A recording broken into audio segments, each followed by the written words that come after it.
Often Chomsky is introduced as someone who exemplifies the Quaker adage of speaking truth to power. He actually takes exception to that. He says the powerful already know what's going on. It's the people who need to hear the truth. And now, celebrating 25 years of KGNU, please welcome Noam Chomsky.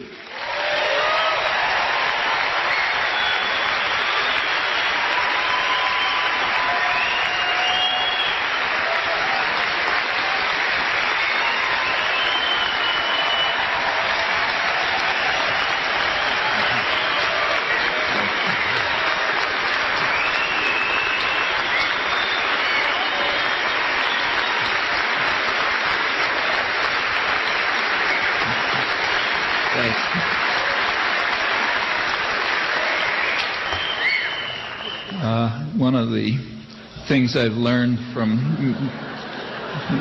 many years of not being a charismatic speaker is that my voice doesn't carry very well. So tell me if you can hear me before I... Okay? Yeah. We're all aware that right at this moment, bodies are being torn to shreds by infernal weapons.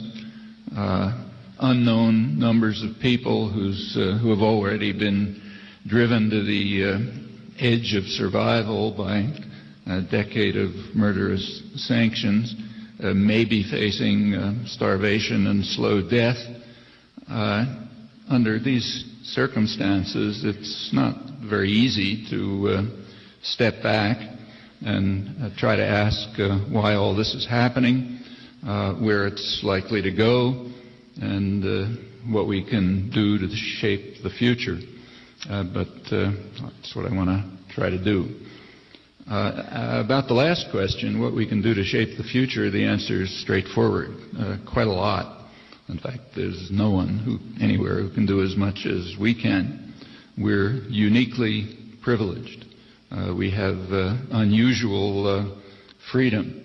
That's not a gift from on high. It's a legacy that was won by centuries of constant, dedicated struggle, and that's really the answer to what we can do. Pay attention to the legacy and carry it forward. Privilege and advantages confer responsibility.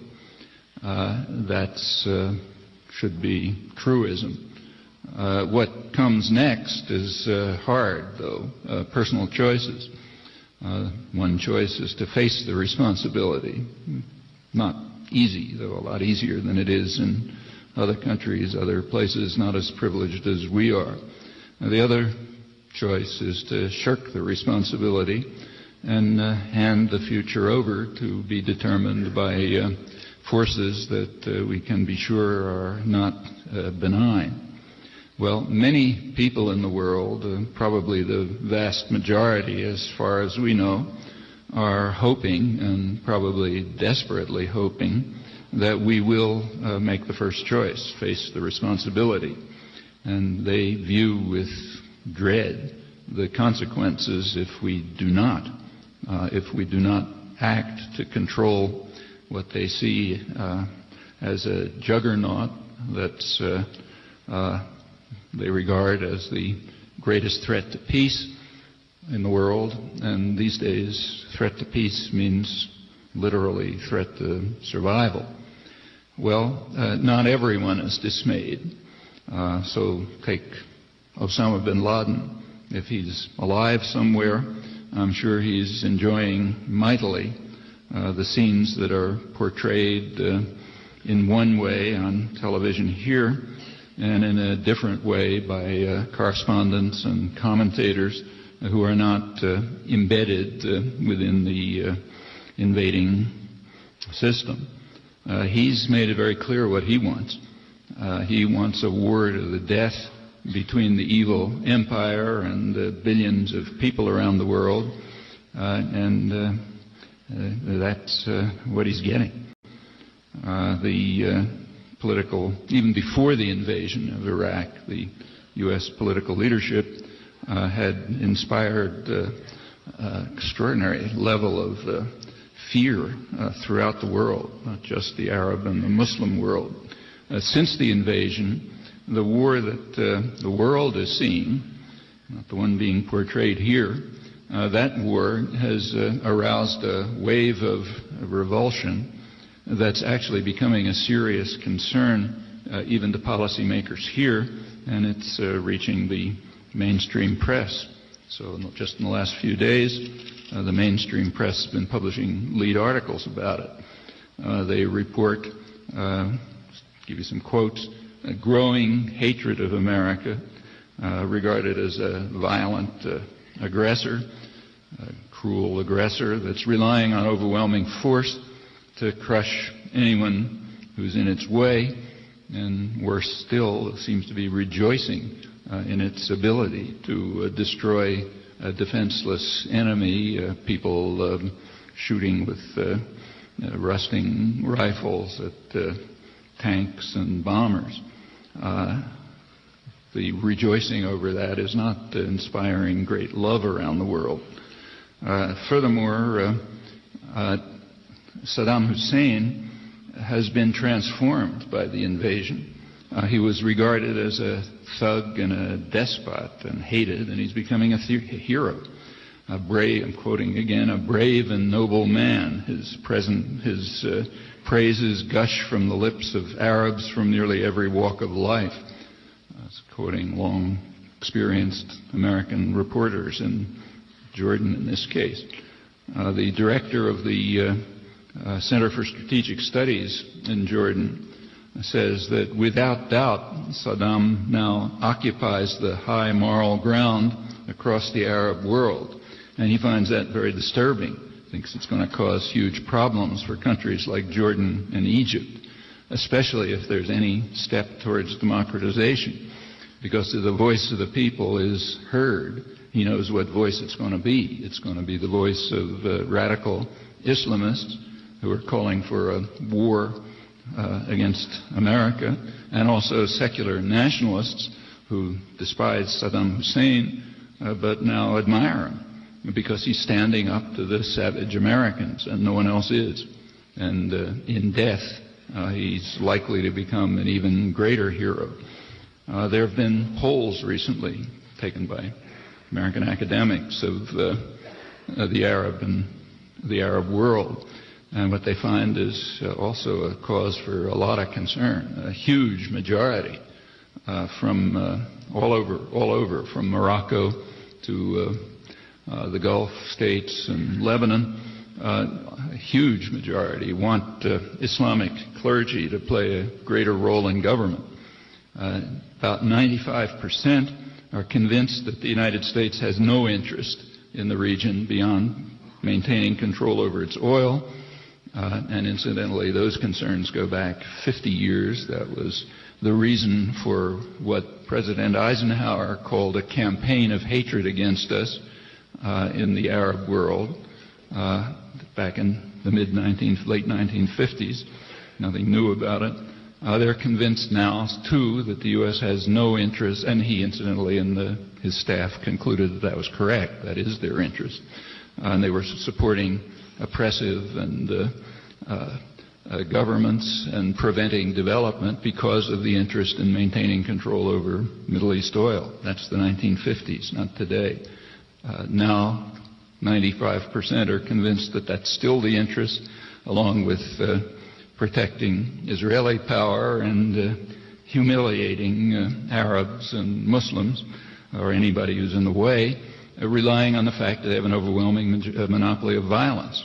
By now, they even speak of Saddam Hussein with reverence, even though they hate him as a murderous tyrant. Well, one recent story, and the big long story in the Washington Post about all this, opens by saying something ominous is brewing that does not portend well for the United States. And that's an understatement. It does not. That's quite an achievement by George W. Bush and his associates. These discussions are referring to the Arab and the Muslim world. Actually, that's the world that they claim to be liberating. In fact, it extends far beyond. It seems to be worldwide. It's not the last few days. That's gotten much more extreme. If somebody was watching all of this from outer space, they might be led to believe that George Bush was embedded in the White House as an agent of Osama bin Laden. He's certainly acting that way. We can... Unfortunately, it's not a joke. It does not portend well. The consequences could be very grim.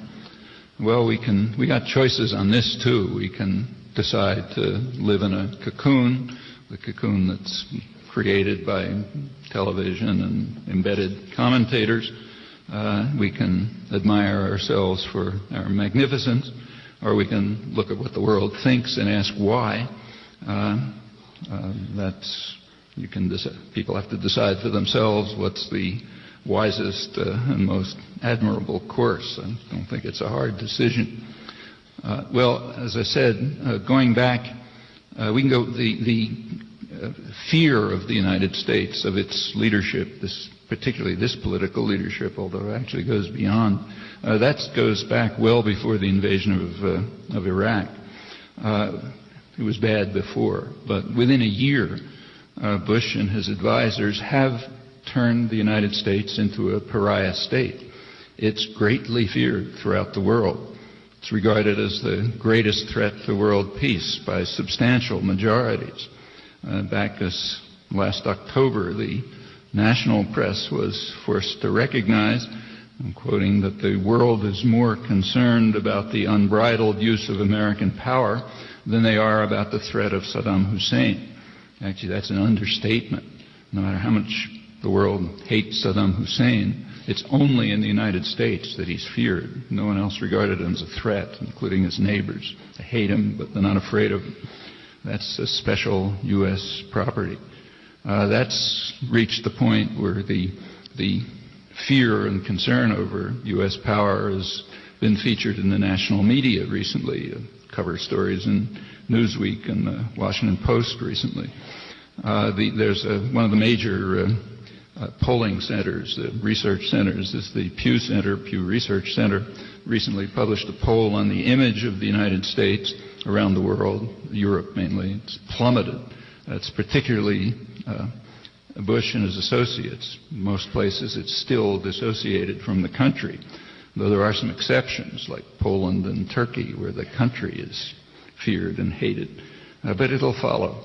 If they keep at it, it'll follow. It'll be not them, but everyone. The head of the non-aligned movement, that's governments of roughly 80% of the world's population, former colonies basically, Prime Minister Mahathir of Malaysia, who's very pro-American, very much part of the whole U.S. International Economic Project, what's absurdly called globalization. He recently said that the United States today, under the current leadership, is more dangerous to the world than Hitler. That wasn't reported here. We want to stay in the cocoon, but it was reported elsewhere, like England. You want to get out of the cocoon, you should know that. Well, you look beyond, it gets, some ways, even more remarkable. You all know, I'm sure, that every year the World Economic Forum has a meeting usually in Davos, Switzerland.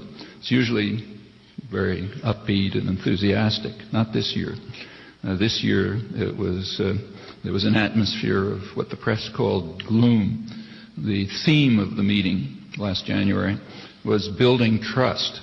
And the reason for that was that the World Economic Forum had just done a poll which they'd released about trust in leadership around the world, and they'd found a sharp decline in trust. There was only one, they had various categories. The only category that had even a majority of the slight majority of the population trusting them was non-governmental organizations. Right below them came the UN and spiritual and religious leaders. Below them were Western European leaders. Keep going down, you get the corporate managers. The very bottom, leaders of the United States. It's pretty amazing. Colin Powell was sent there by the administration as their emissary. he had a very rough time. He was bitterly condemned. The focus of the meeting was the coming war with Iraq, which they were strongly opposed to, and they weren't by no means impressed with Powell's proclamation that the U.S. Declares the sovereign right to use force as it wishes. It's going to lead, even if nobody's following. Didn't win a lot of hearts and minds. This, remember, is the core of the international establishment. These are the people who the business press calls the masters of the universe.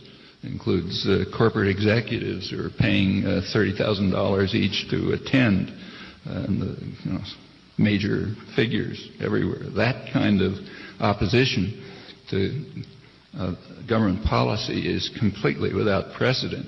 And it extends right to the United States. At the heart of the elite opposition to the political leadership is, again, extraordinary. The major foreign affairs journals, American Academy of Arts and Sciences, and others.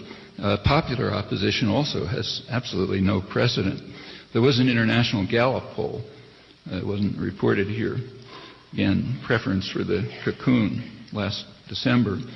The results were pretty interesting. We'll run through them, but just one result, one question asked had to do with the war that Bush and Blair and Powell and the rest are declaring and are now carrying out.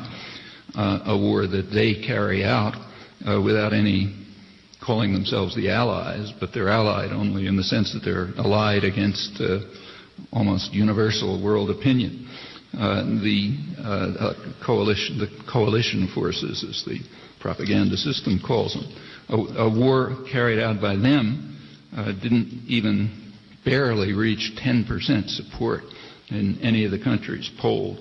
The opposition in Europe was greatest in the countries that were where the leadership was lining up with Washington over the overwhelming opposition of their own population.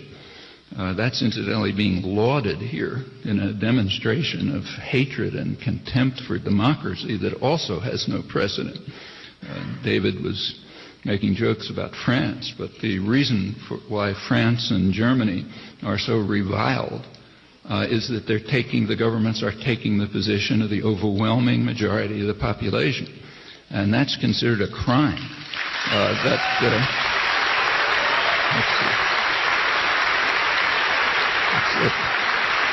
It's a pretty striking fact.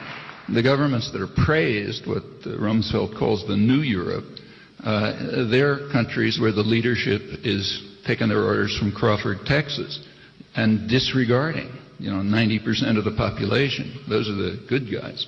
Now, what this tells you about the attitude towards democracy among elites here is pretty astonishing. Don't have to comment on it. I'm sure you noticed that the biggest demonstrations by far in mid-February, were in the countries where the leadership was going along with the United States, Italy and Spain. Same figures are same right through Eastern Europe. So Hungary, for example, has also about 80 or 90% opposition to the war under any circumstances. And the Latin America, of course, overwhelming opposition. There's always overwhelming opposition there to U.S. military intervention, which they've had a little bit of experience with.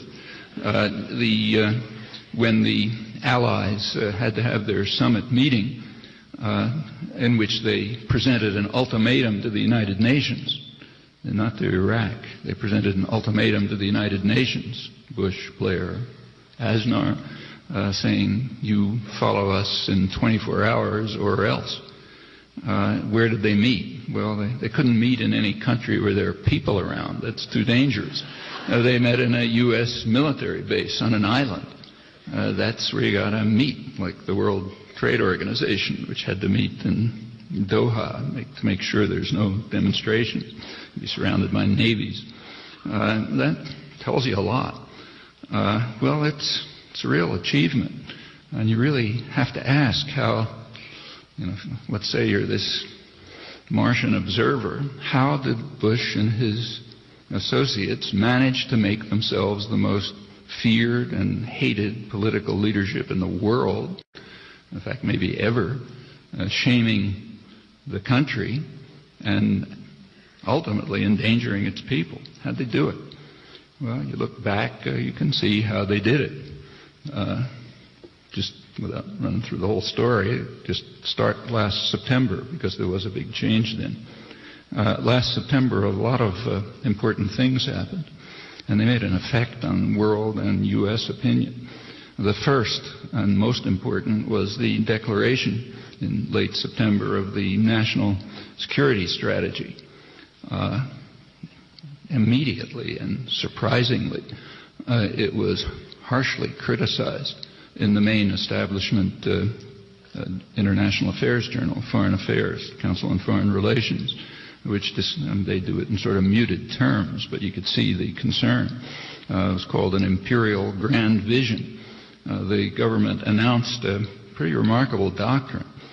Basically, what it came down to is that the U.S. is going to rule the world by force. That's the dimension in which it has overwhelming dominance. The U.S. probably outspends the rest of the world combined in military force by now. It's going to rule the world by force, and it's going to do it indefinitely. If the U.S. government perceives any potential challenge to its domination of the world, it's going to destroy it. That's the doctrine that was announced. It's usually in the press, it's called a doctrine of preemptive war. That's not what they announced. Preemptive war has a meaning. It means that if you're under attack, you're under imminent threat of attack, like, remember back in 1983, the Russians were going to bomb us from an air base in Grenada. Well, okay, say the Russian planes are in Grenada and they're flying to Florida about to bomb us, then a preemptive war would mean you're allowed to shoot them down before they bomb, and maybe even bomb the threatening air base in Grenada. That's preemptive war. It has to be an imminent attack that's taking place. That's not what was proposed in September. What was proposed is that they can attack anybody they decide to call a potential threat. Sometimes that's called preventive war, but even that's not fair, because they're allowed to invent the threat. It's not preventing anything necessarily. That's the doctrine that was announced. The goal, to quote somebody else, was to use force to prevent any challenge to the power, position, and prestige of the United States. And no legal issue arises if the U.S. acts to prevent any such challenge. That's now the position of the rulers of the country that outspends probably the rest of the world combined in means of violence, or close to that. And it's now forging new and very dangerous paths over near unanimous world opposition. Most striking and dangerous of them is the development of lethal weaponry in space, which really does pose a threat to survival of the species. Well, I mentioned I was quoting someone else. It's important who it was. It was Dean Acheson, a respected elder statesman, senior advisor of the Kennedy administration. Quotes what he said in 1963, right after the Cuban Missile Crisis, which almost led to terminal nuclear war. The roots of the missile crisis were a campaign of international terrorism that the Kennedy administration was carrying out again in order to carry out what's now called regime change in Cuba. And we know why. Part of the freedom that we've obtained, if we want to use it, is that we have unusual access to internal secret government documents. They get declassified. There's thousands of pages of them on this. We can choose to ignore them if we want, or we can look. And if we look, we find that the reasons for the campaign of international terrorism were that the very existence of the Castro government is a successful challenge to U.S. policies that go back 150 years. What does that mean? Well, it's 150 years of U.S. policy saying you follow our orders or else. and the existence of that regime was successful defiance of that. Furthermore, it was regarded as a threat because of the possible spread of the Castro idea of taking matters into your own hands, which has great appeal to people in the region who suffer from similar forms of oppression. We got to stop that. 150 years of policy tell us that. Well, that was the reason for the international terrorist campaign, led right to the missile crisis, almost nuclear war. Just learned how close it was. After the crisis was over, the terrorist campaign was renewed, along with economic strangulation. And right at that point, Dean Acheson informed the American Society of International Law that no legal issue arises in the case of a U.S. response to a challenge to its power, position, or prestige. Well, that's approximately the Bush Doctrine of September 1992. This is the opposite end of the political spectrum, remember. And that's important to know. We want to understand ourselves, remember what the political spectrum is. Well, why the shudders around the world and the foreign policy elite here in September, last September? Well, there's a reason. Acheson was describing policy, and it's true, that is policy.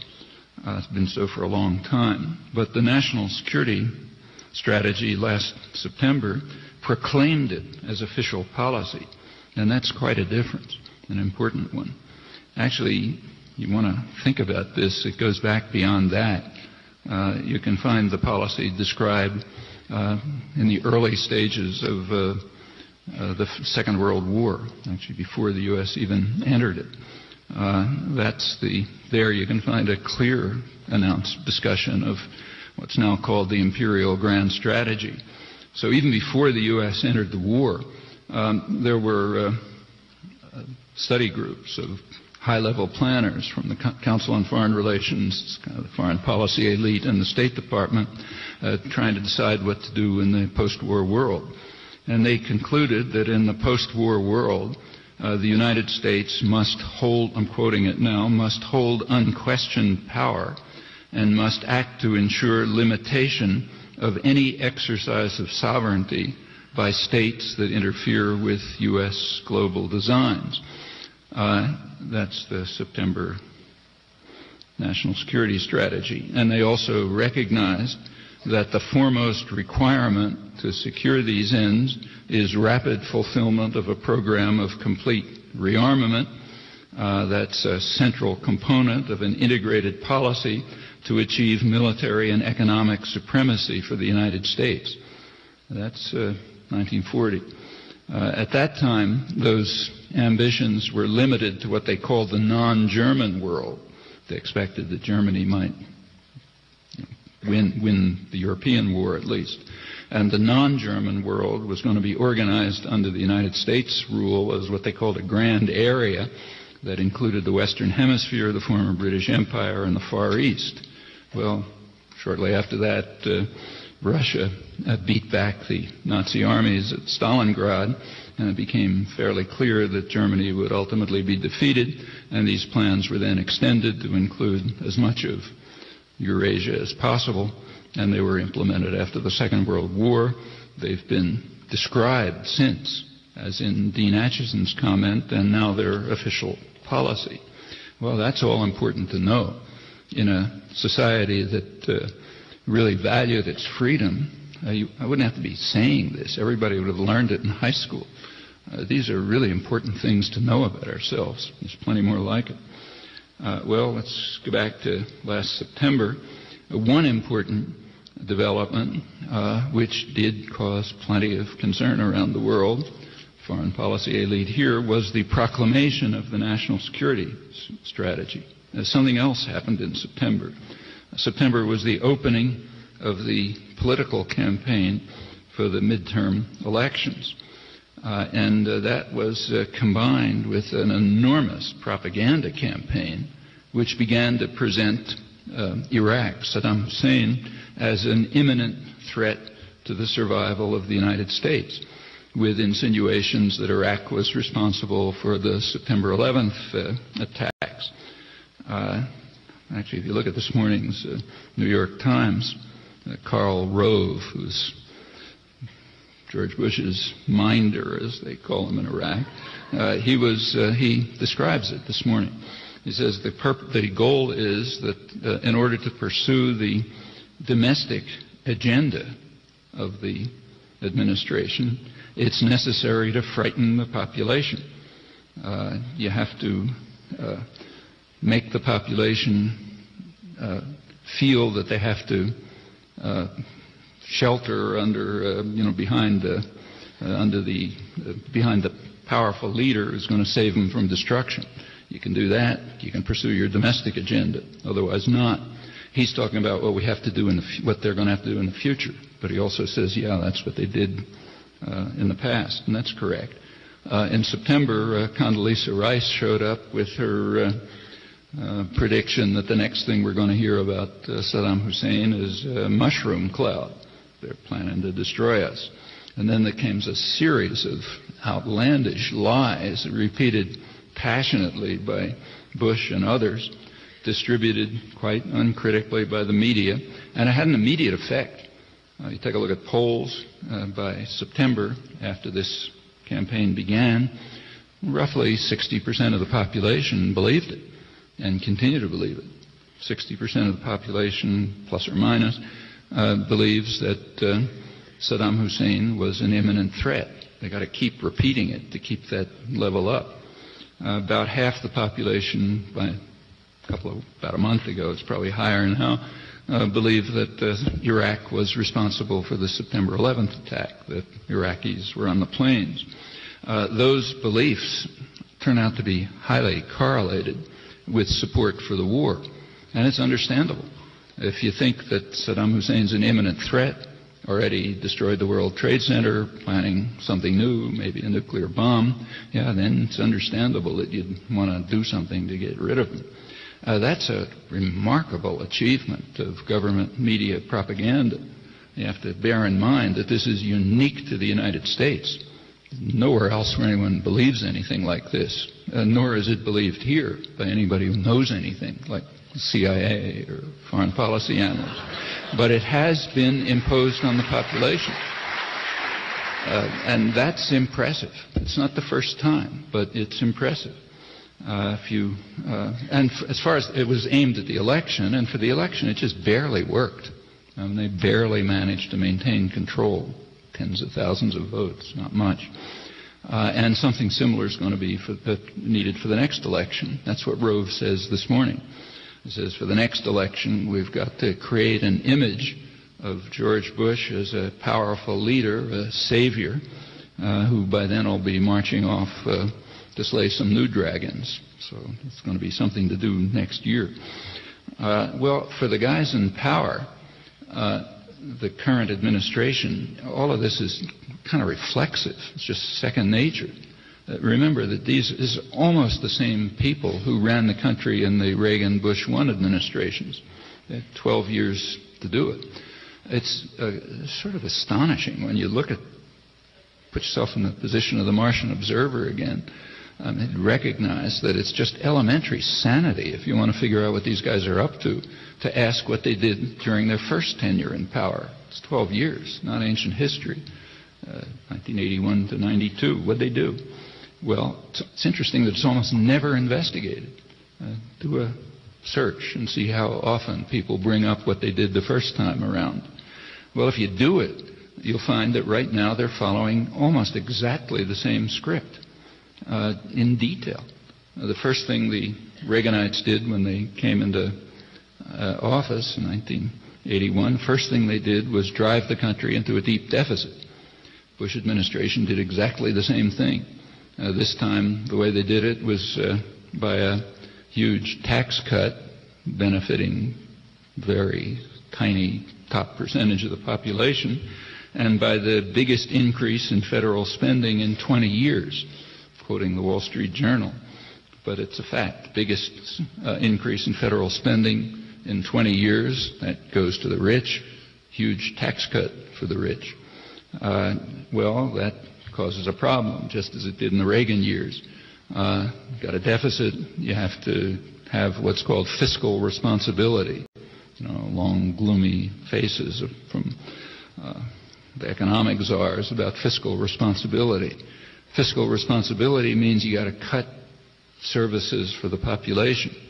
You got to cut benefits that help people. You keep the benefits to the rich. That's what the federal spending and a tax cut are about. Well, during the Reagan years, that's exactly what was done, and it was harmful. It was harmful even to economic growth, although there was some, but it was very harmful to the general population. It was 10 years of either stagnation or decline for most people. U.S. Working hours went to the highest in the industrial world. For incomes either stagnated or declined. Working conditions declined. This was called a welcome development of transcendent importance by the Wall Street Journal, which tells you exactly what was going on. Well, it was highly unpopular, as you can imagine. There's a lot of mythology about Reagan's popularity. It's simply untrue. In fact, at the end, by 1992, he was ranked as the most unpopular living ex-president, right next to Richard Nixon, well below Carter and Ford. Well, how'd they stay in power? Pressing the panic button every year, just what they're doing now. So they started right off with, it was recognized right away that Libya is a very convenient punching bag. It's completely defenseless. Everybody hates it. You can do what you want. So they started attacking Libya right away and presenting Libya as a threat. In 1981, Reagan was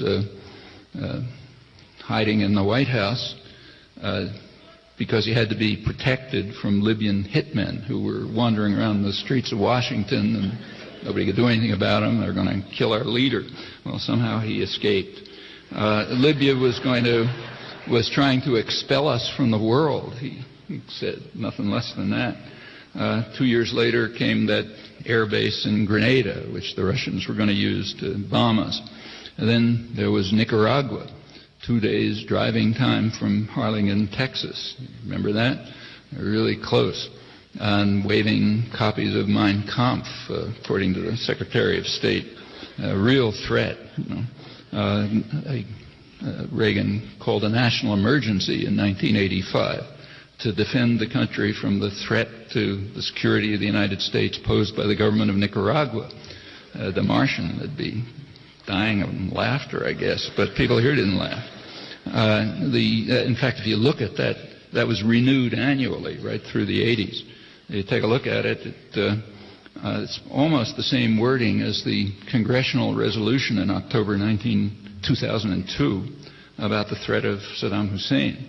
Imminent threat to the security of the United States. You've got to do something. In the 1980s, it meant a terrorist war against Nicaragua.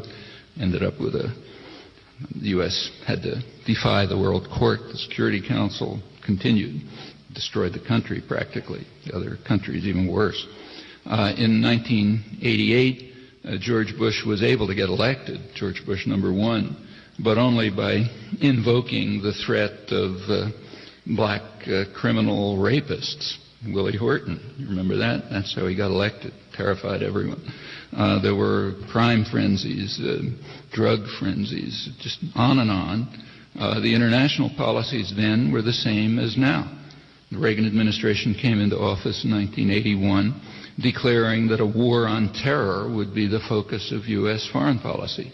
A war against depraved opponents of civilization itself, and a return to barbarism in our time, on and on. And it very quickly turned into a terrorist war. They devastated Central America, the Middle East. It was all over the world. The U.S. supported South Africa right through the 1980s. The Reagan administration had to find ways to get around congressional legislation calling sanctions. They were able to increase trade and support for South Africa right to the end. Just in the Reagan years alone, South African depredations in the surrounding countries, in Angola and Mozambique, killed about 1.5 million people. It's not small. That's when ends up with Colin Powell, the moderate, as National Security Advisor. In 1988, the U.S. declared Nelson Mandela's African National Congress to be one of the more notorious terrorist organizations in the world. That's part of the reason for supporting the South African apartheid regime. In 1987, December 1987, the U.S. voted against, that means essentially vetoed, the strongest UN resolution, General Assembly resolution, condemning terror in all its forms. It's the strongest resolution the UN has passed. The U.S. voted against it. U.S. and Israel alone voted against it.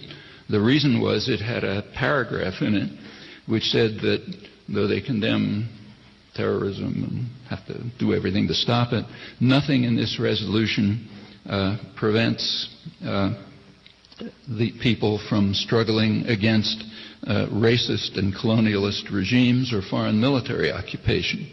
And the U.S. doesn't accept that. We don't think people have a right to struggle against racist and colonialist regimes and foreign military occupation. Racist and colonialist regimes referred to South Africa. Military occupation referred to Israel. The U.S. alone voted against it, Israel, reflexively. Accordingly, it's not reported. And it's not part of history, except that it is part of history. And it tells you a lot about what's going on. It's December 1987. Well, it continues like that. At that time, they were constrained. There was a deterrent. There's a limit on what you can do. The deterrent's gone. You go on to the national security strategy, uses September 11th as a pretext. The pretext is used by states all over the world. The Russians immediately used it as a pretext for stepping up their really vicious terrorist atrocities in Chechnya, assuming correctly they'd get U.S. endorsement for it. China did the same. Israel did the same in the occupied territories. It's all over. Also, states all over the world, from the Central Asian terrorist dictatorships that Bush backs to the more democratic countries all over the world, it was used as a pretext to discipline their own populations. We know what happened here. KGNU Boulder. The administration has made extraordinary claims, and they've been upheld by the courts to a large extent.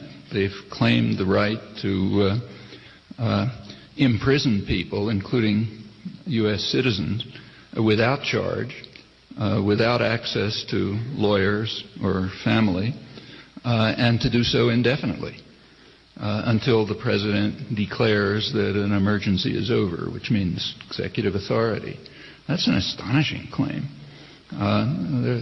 George Bush is supposed to have a bust of Winston Churchill on his desk that was given to him by his friend Tony Blair. Churchill had some things to say about this. You might listen to them.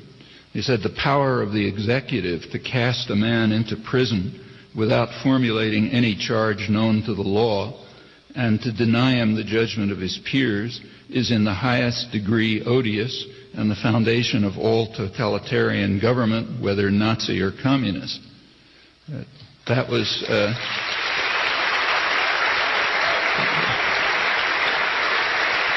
that's what is being claimed and implemented by the United States. Churchill said this in 1943. Britain was in very serious straits at that time. They were under attack by the most murderous military force in history and came close to being destroyed. That's the moment at which Churchill declared that. And whatever you think about the threats to the United States, they're nothing like that. And he's right. It is in the highest degree odious and the foundation of all totalitarian government, whether Nazi or communist or Washington right now. Those are just plain facts. Take a look. And it's getting worse. There's a new Justice Department proposal, which is being called Patriot 2. It was secret, but it was leaked. It was leaked by somebody who didn't like it. And there have been a couple of reports about it in the press. You can actually read it. It's posted on the Internet. NYU law professor Jack Balkin, who wrote about it, says the following: there is no civil right not even the precious right of citizenship that this administration will not abuse to secure ever greater control over American life. And if you read the proposal, he's exactly right. It even grants the Justice Department the right to take away citizenship just by inference, what they call inference, not any actual actions. They somehow infer from something they don't like that they don't like you, they can take away your citizenship. Nothing's ever been claimed like that. That goes far beyond what Churchill described as in the highest degree odious. Well, whether that's implemented or not is up to us. Alan Gilbert here has a recent book which he opens by quoting James Madison, who warned about those who seize upon dangers abroad to blind your eyes to dangers at home. That rings pretty true. Worth thinking about. Well, September 11th was the pretext. National Security Council security strategy was announced. Election campaign came along. The doctrine was announced, the doctrine of war against anybody you don't like, preventive war. The purpose is to establish that as a norm of behavior, what international legal scholars will call a new norm in international law. But to establish a norm, you have to do more than declare it.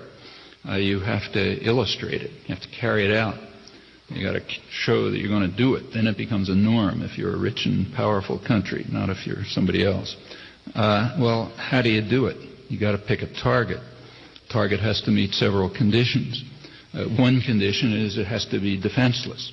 You got to make sure that you're going to have an overwhelming victory so you can rejoice over the destruction of people from a safe distance. Secondly, it's got to be important. So like there's no point going after, Burundi or some place like that. It's got to be a place that matters. Okay, what state satisfies those two conditions? Completely defenseless and very important. Well, that's Iraq. It's been utterly devastated by a decade of sanctions. It's the weakest country in the region, which is why it's not feared, no matter how much it's hated.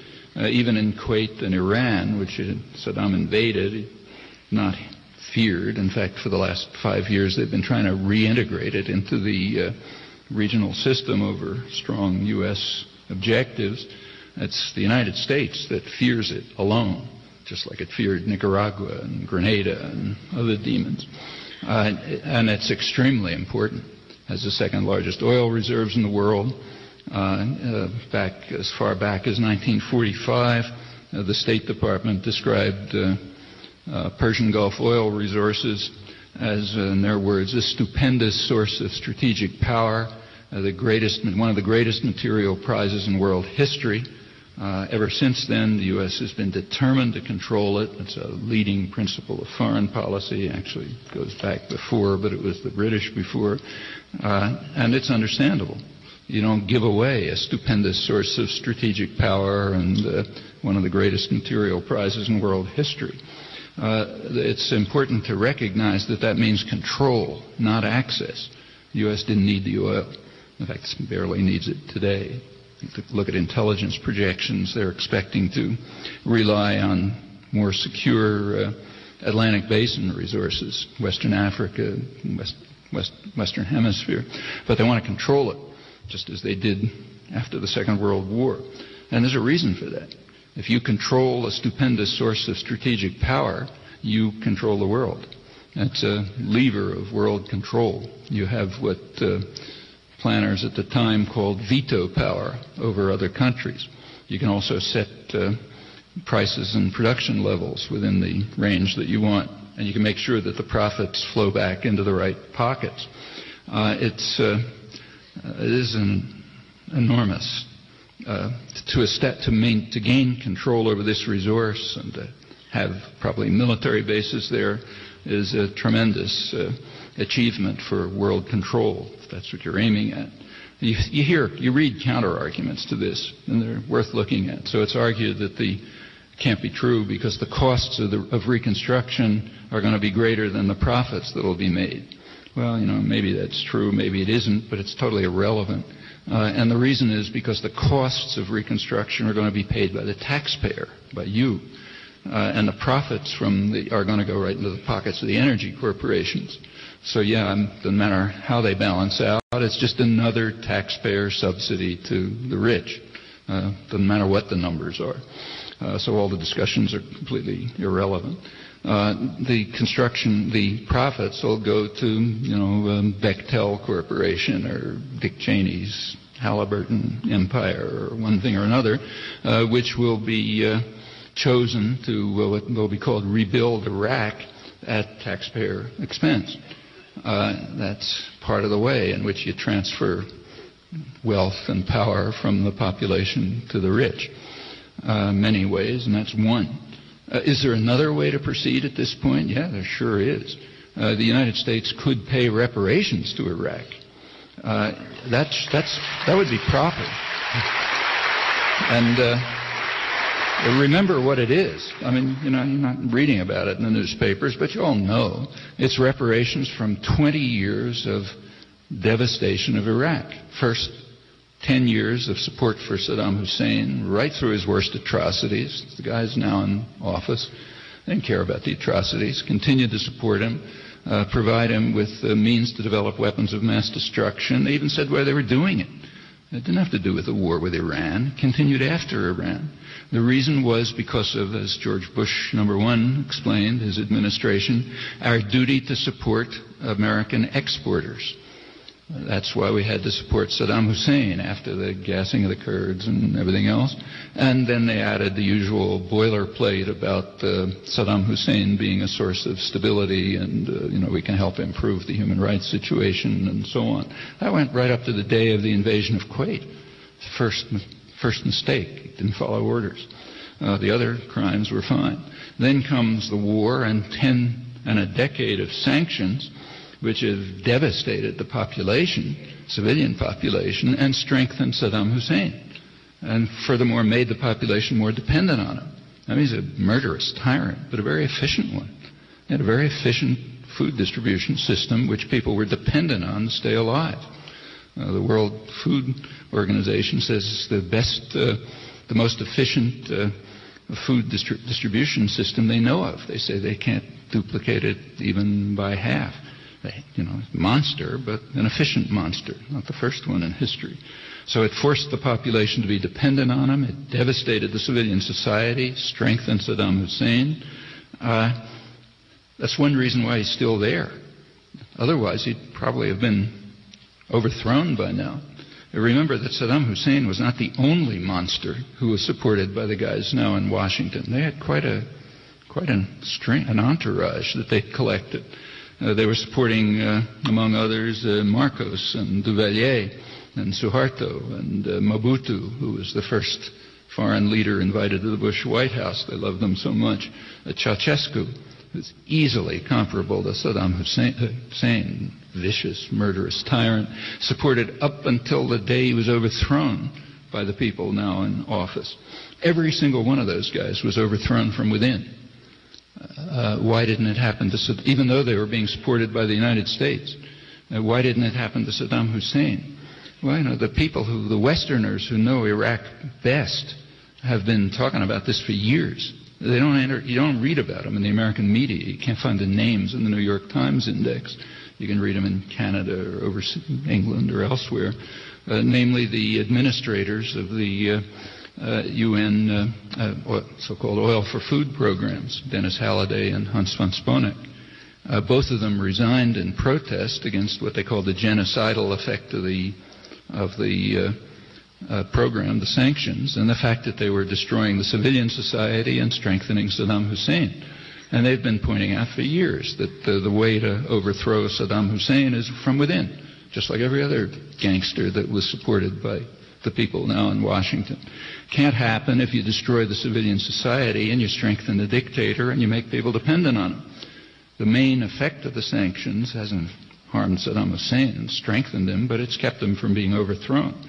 Otherwise, chances are he would have gone the way of Ceausescu and the rest of them a long time ago. But an internal revolt is unacceptable to the United States just as Saddam's leaving Iraq is unacceptable, as they announced at the summit meeting. The reason is very simple. It doesn't leave the United States in charge. It leaves the Iraqi people in charge, and that's no good. At the Azores summit, Bush and Blair announced it explicitly, that even if Saddam Hussein goes, we're going to invade anyway, because we have to impose the regime of our choice, not the choice of the Iraqis, whatever that might be. That's critical. Well, that gives you some tasks for people here. One is to ensure the least harmful outcomes, whatever can be done. Another is to try to get to the point where we can provide reparations to Iraqis, and if we can't get to that level of honesty, at least to provide aid that they can use to rebuild the society the way they want to, and not the way somebody in Crawford tells them to.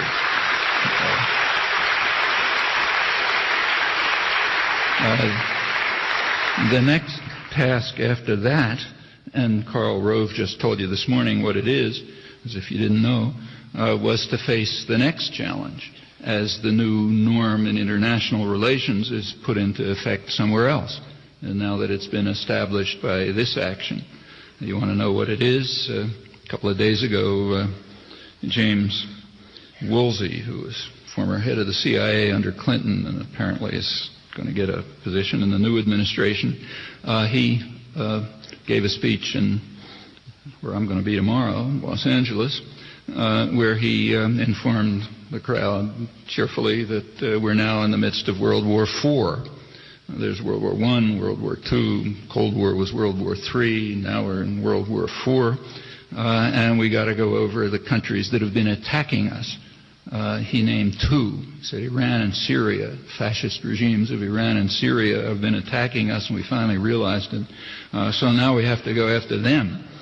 So maybe they'll be the next ones. Or another possibility is the Andean region, which is now surrounded by U.S. military bases, plenty of soldiers there, and it's a big energy-producing and other resource-producing region, and it's kind of out of control.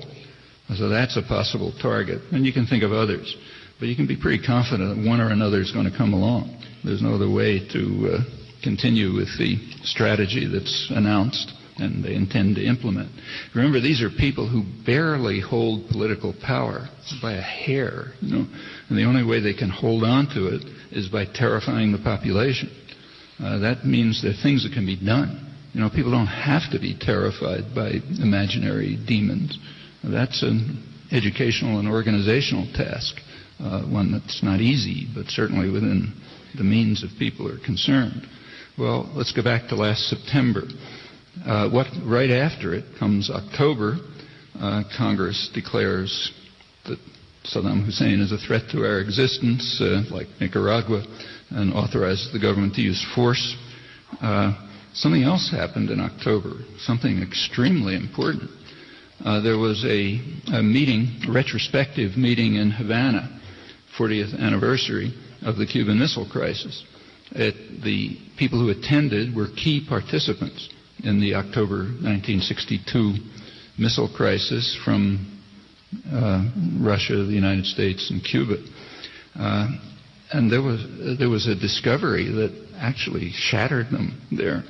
It turned out that the world they knew it was a very dangerous moment. Arthur Schlesinger described it as the most dangerous moment in history, which isn't an exaggeration. But they found out last October just how dangerous it was. It turned out that the world was literally one word away from probably terminal nuclear war. It turns out that Russian submarines were under attack by U.S. destroyers. They had nuclear-armed missiles. Two of the commanders assumed that there was a global war going on and called for the missiles to be sent off. If that had happened, there would have been a massive response by the United States, wiped out half of Russia. They would have responded out and wiped out the rest of us, and we wouldn't be here to talk about it. Well, why didn't it happen? One submarine commander countermanded the order. The Russian rules required 3 commanders to authorize nuclear weapons. 2 agreed and 1 refused. That's why we're here. That's how close it was. This is after a campaign of international terrorism that led to the crisis, aimed at regime change for the kind of reasons I mentioned, all very much in the news last October, very imminent, barely reported. I don't know how many of you know about it. It was barely mentioned. Who cares if the world was 1 word away from nuclear war after a U.S. campaign of international terrorism? What followed was an increase in the terrorism and Dean Acheson's explanation, which I already read to you. Well, there are more important things than survival, like profits and power. That's what we learned from this. Immediately after this discovery, barely reported, a week later, October 23rd, there was a meeting of the United Nations Disarmament Commission. That's essentially the General Assembly. They passed 2 extremely important resolutions. One of them reaffirmed a 1925 treaty that bans biological weapons. The second was a resolution that extended a 1967 treaty banning the use of banning the militarization of space, preserving space for peaceful uses. Well, why those weren't reported? Those resolutions.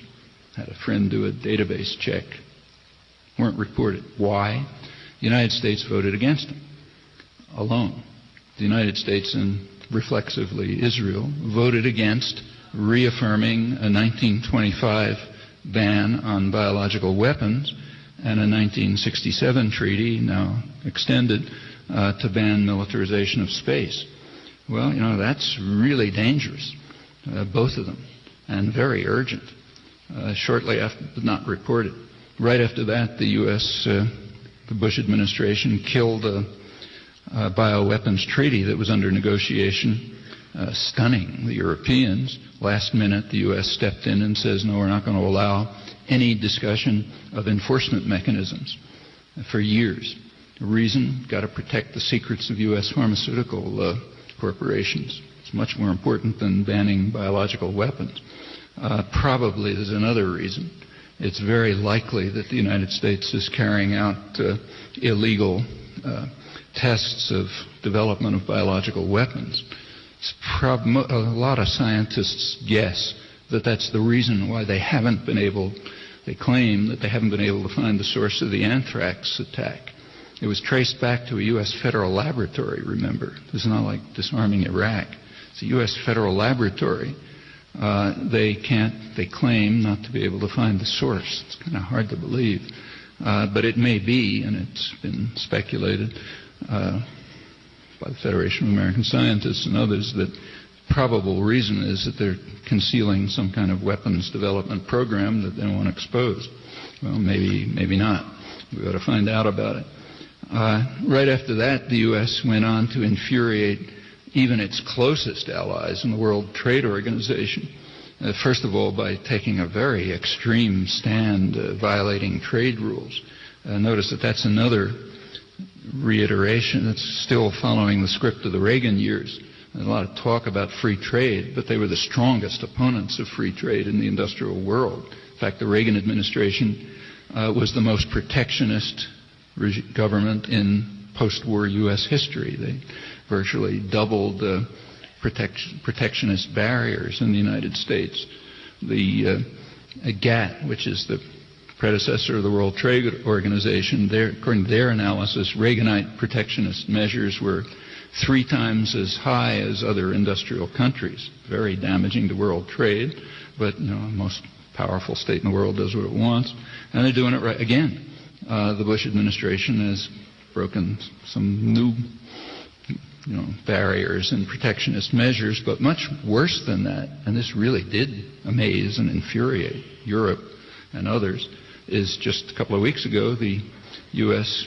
intervened to prevent efforts which had been agreed to by the other industrial powers, efforts to provide inexpensive drugs to people who are dying of treatable diseases, AIDS, malaria, tuberculosis, and others.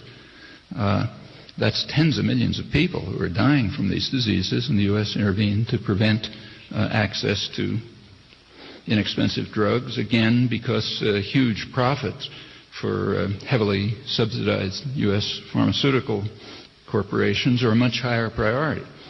It doesn't make you popular.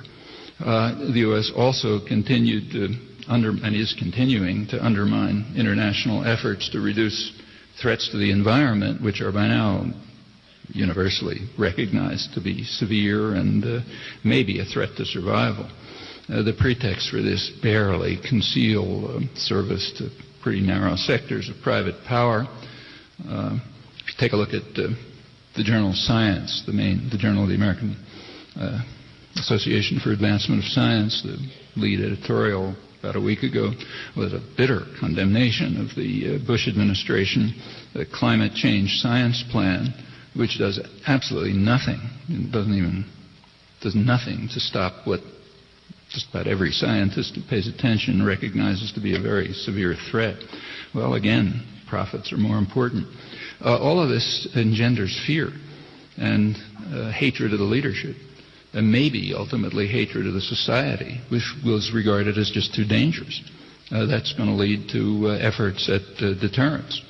How do you deter a country which has overwhelming military power? Well, every international affairs specialist can tell you, and does tell you, by proliferation of weapons of mass destruction and proliferation of terror. That's what the Bush administration is going to achieve. As I say, Osama bin Laden must be cheering somewhere. Well, go back to that intelligent Martian. If he has some concern for the human species, he might be watching all of this with some amazement and asking how long it can be that people who live in a free country are going to allow it to go on. Thanks.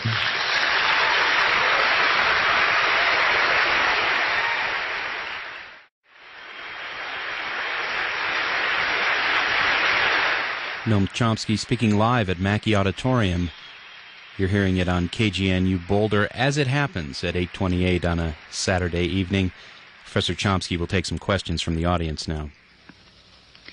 I'm told that there are a couple of mics around, so if you'd like to go to them and we can turn this into a discussion. I see two, and I think there's another one up there somewhere.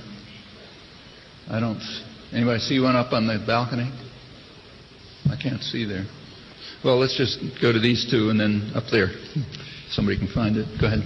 Yeah. You start? Okay. Hi, Noam. I wanted to ask about if we accept, and as I think we should, this sort of call to action as privileged citizens, what your estimation would be of two possible actions we can work for within the kind of narrow political spectrum.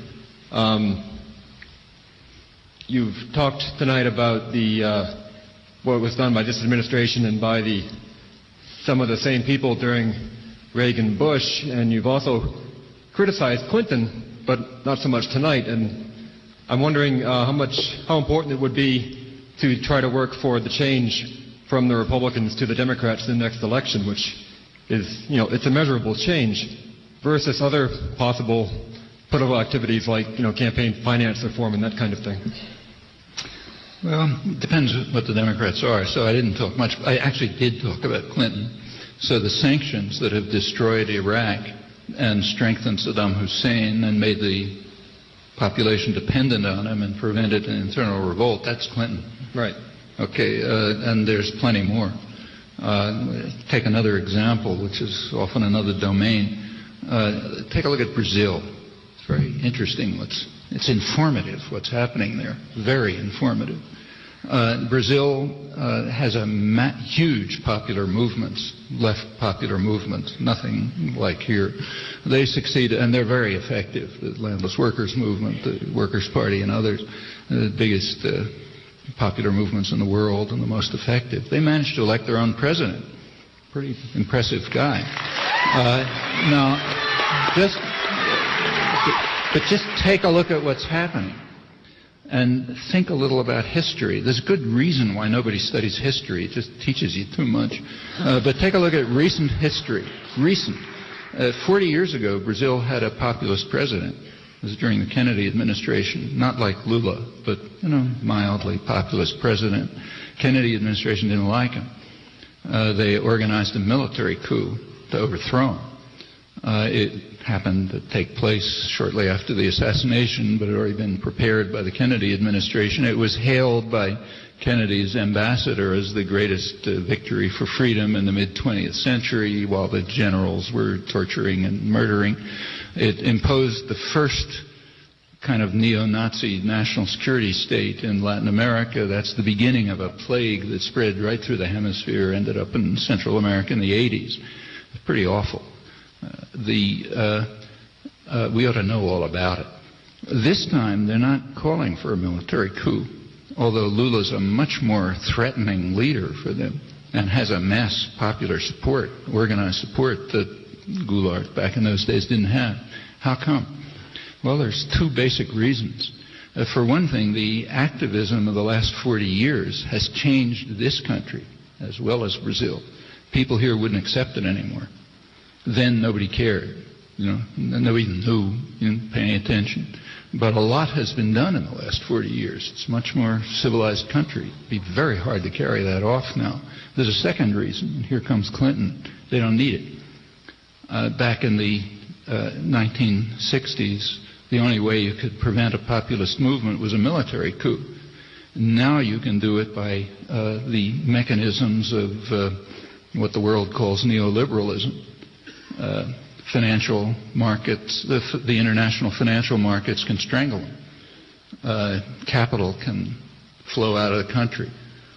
What's called by economists a virtual parliament of investors and lenders can make the actual decisions over what happens in a country. Its own voters are irrelevant. The virtual parliament does it. Yeah, that's thanks to the what's called globalization. The measures that have been introduced in the last 30 years, primarily, much of it under Clinton, which means that, like when Lula went to Davos at the World Economic Forum and made a good speech about how we have to, work on overcoming poverty and all kind of nice things, they cheered him. They thought, oh, that's nice, because they know he can't do a damn thing.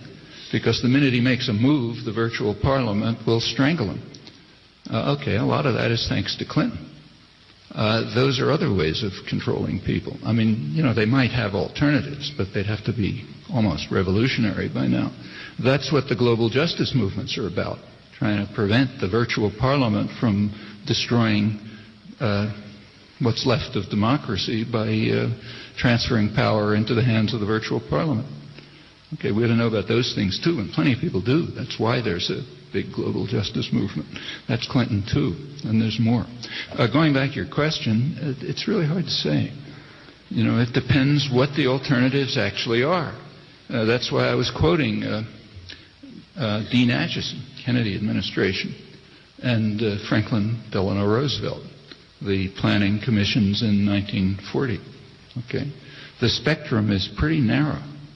It's not to say that it doesn't exist, and sometimes choices within it are important. But far more important than that is changing the spectrum. And the way you do that is by the kinds of activism that have changed the country. That changes the spectrum within which choices are going to be made. Ultimately, you want to go beyond that. But for the short term, that's, I think, what has to be done. Given that our government is the most powerful government in the world right now, how could we best utilize that power to affect change, both in terms of pertinent issues like nuclear proliferation and in terms of changing human rights? And I guess most immediately I'm thinking about where do we go from where we are now with North Korea, given that we've already made the mistakes that we have in the past? Well, first of all, I think the way to deal with the overwhelming military power of the United States is to dismantle it. not to use it. And it's a threat. So take, say, nuclear proliferation. Okay, that's dangerous. In fact, nuclear weapons are among the most likely things that will do us in. It's pretty close. Came very close in '62, and that's not the only time. What do you do about nuclear proliferation? Well, there is a treaty. It's called the Non-Proliferation Treaty, which obligates the nuclear states, that includes us, to carry out good faith efforts to eliminate nuclear weapons. Okay? And nobody follows that, and nobody's going to follow it unless the United States takes the lead. The United States is one of the main violators of the treaty. It's right through Clinton, incidentally. And one way to reduce the threat of nuclear weapons is to observe the provisions of the Non-Proliferation Treaty. Another way to do it is to pay attention to the Security Council declarations that are selectively used to justify the war on Iraq. They don't only call for disarmament of Iraq. They call for, there's a paragraph which is very rarely quoted, which calls for disarmament of Iraq as a step towards elimination of weapons of mass destruction and delivery systems in the region. Okay, that's specifically referring to the U.S. offshore military base in Israel, which has hundreds of nuclear weapons and totally overwhelms anyone in the region in military force. That's what they're talking about. That's another step. Another way to do it is to follow the recommendations of the high-level congressional and other committees, which have pointed out that the major threat of nuclear weapons right now, at least, is what they call loose nukes. Russia or Pakistan or somebody with nuclear weapons, tens of thousands of them, in fact, that are kind of getting out of control. Well, there are small programs to try to do something about that, but they ought to be huge programs. So there are many problems about nuclear weapons, and another thing to do is to stop encouraging countries to develop nuclear weapons as a deterrent to our power, which is what they're going to do. All right, let's get to North Korea. I don't know what you're calling mistakes exactly, but the countries of the region have an approach that they want to follow. And we should be following their lead, I think.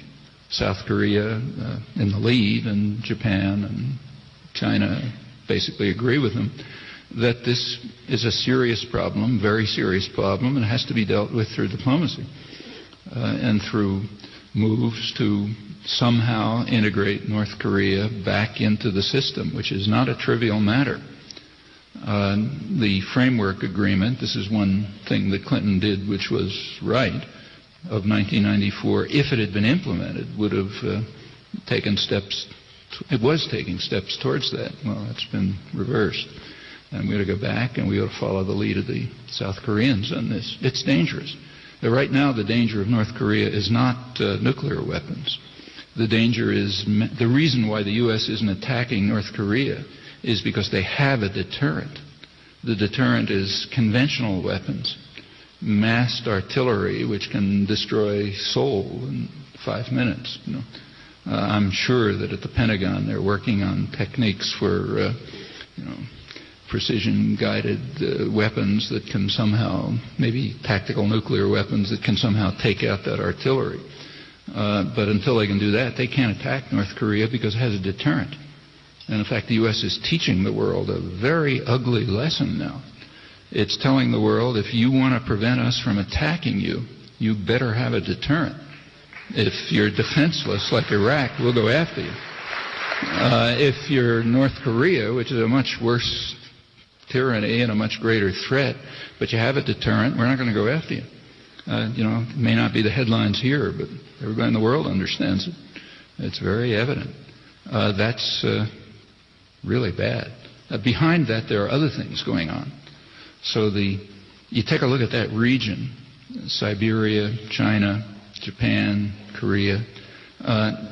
It's an integrated region. It has tremendous resources, mostly in Siberia, like energy resources. It has countries that need those resources, Japan, China, South Korea. The natural development, and one that's beginning to take place, is some kind of integration in which the energy and other material resources of Siberia are going to be used by the surrounding countries which are carrying out industrial development. The U.S. is very much opposed to that, does not want an integrated region to develop that will be out of control of U.S. global power. That's part of the background for what's going on in the Gulf, in fact. So, yeah, that's in the works.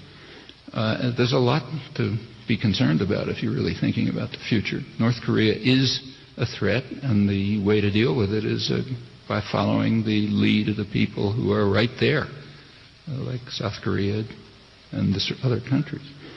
And we can do a lot to reduce the threat of nuclear weapons by following our own treaty obligations. That'd be a good start.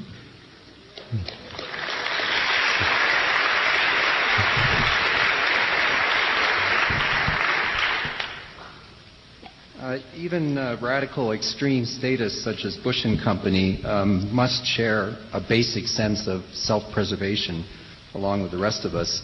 But it seems to me that they too, at a very personal level, will suffer the likely consequences of their own actions, a dangerous course that they've initiated.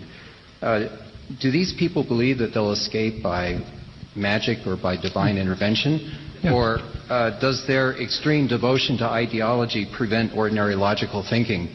And it's logical. And finally, is it important for us or not to understand what's going on in their minds if we want to change the world? No, I don't think it's minor importance. The reason it's of minor importance is that this is close to a historical universal. You know, it happens that by now the stakes are much greater because the means of violence are so much greater. You take a look at history, it's been like this forever. You take a look at the history of war. I mean, very often, maybe like half the time, wars were started by countries who got destroyed. Well, the leadership was willing to take the chance, you know. I mean, and it's not just recent. You know, people talk about the 20th century as the most horrible century ever, and in some ways it was. But you look at the wars in Europe, the 30 Years' War in the 17th century, it wiped out about 40% of the population of Germany. You know, they kept at it. You know, the leadership was just more important. Or take a look at take more recent times. Go back to 1950. Okay, there was one potential threat to U.S. security. No nearby. I mean, the U.S. had enormous security. You know, controlled the Western Hemisphere, controlled both oceans, controlled the other sides of both oceans. There'd never been as secure a country, but there was a potential threat. The potential threat was only potential then, was intercontinental missiles with thermonuclear warheads. Okay? If anybody had been concerned with the security of the United States, they would have tried to avert the development of that technology. And very likely the Russians would have agreed. And not because they're nice guys, but because they were so far behind, they didn't want the technology developed. McGeorge Bundy, who was Kennedy's national security advisor, wrote the authoritative history of all of this and had access to all the internal documents and so on. He points out in his history that he cannot find any document which suggests that anybody even thought about it. That they even had a plan or a thought about trying to avert the threat, the only serious threat to the survival of the United States. And the reason is you just don't think about that. You're interested in short-term power, profit, and gain, and the fact that it might destroy your country is kind of secondary. And that goes right through history, except the main difference now is that the stakes are much higher. But the reasoning is pretty constant. So is it important to think what's in the minds of these particular guys? Yeah, maybe at some level, but it's more important to recognize that, within a lunatic framework, decisions are made which are pretty rational. It's the framework that's lunatic. I mean, you could say the same about environmental destruction. You don't know how far off it is, and nobody knows exactly what will happen, but now it's universally recognized that it's extremely dangerous, and that the system, in fact, is kind of nonlinear. That is, a small change might lead to a huge effect and so on. It could happen any time. That's known. Is anybody doing anything about it? No, because it's much more important to have short-term profit. Well, and in fact, if you think about what you're taught in your economics courses, that's right. It's rational within a framework of thinking that's pretty much accepted. People are supposed to be rational wealth maximizers, right? You're trying to maximize your own wealth. Okay, that's what you're supposed to be if you're rational. Well, and the market, if it works perfectly in theory, is supposed to respond to the inputs from the participants. So your votes are your dollars, and your goal is maximizing your wealth. Okay, here's a simple question. How many votes do your grandchildren have in the market? None. They don't vote in the market. Therefore, their interests are valued at zero in what's called rational behavior. So therefore, it's entirely rational to destroy the possibility of a world in which they can survive if you can have more shoes. It's essentially what it comes down to. It's a kind of a rational decision within a framework of complete lunacy, And there's a lot in history that's like that. Now, we should be concerned with those lunatic frameworks much more than what's in the mind of some person who's making decisions within them that may be pretty rational within an accepted framework. That's really important, I think. Mr. Chomsky? Is there somebody up there? I can't really see. Thank you. If you had to excuse me, a little feedback. Could you wave an arm or something? I can't see.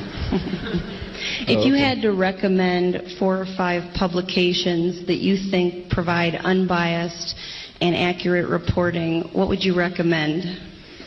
Outside of KGNU, you mean?